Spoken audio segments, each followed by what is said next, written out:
Emir. Ha kardeşler.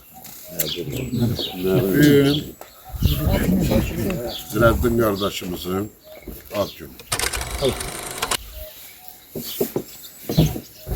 Allah elə bizə nəsib eləsin həmişə ad günləri.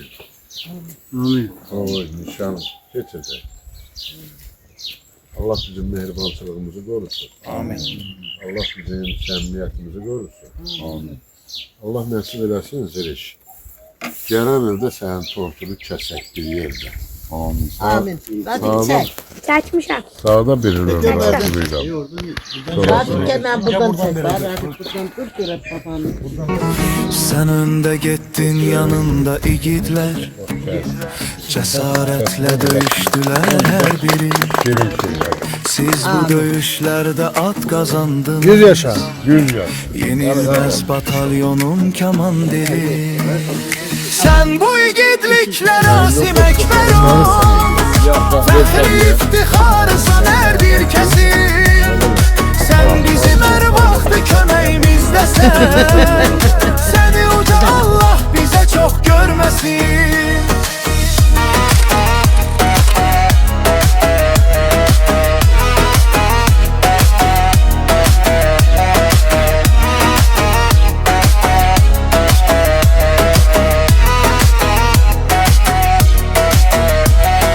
Çoktu xətrini isteyenler senin Seni seven her bir insanın fəxrisən Neyinki tek qoran boyun bizlerin Bütöv Azərbaycanın fəxrisən Sen bu igidliklər Asim Ekber ol Fəxri iftiharısan her bir kesin Sen bizim her vaxtı köməyimizdəsən Seni uca Allah bize çok görmesin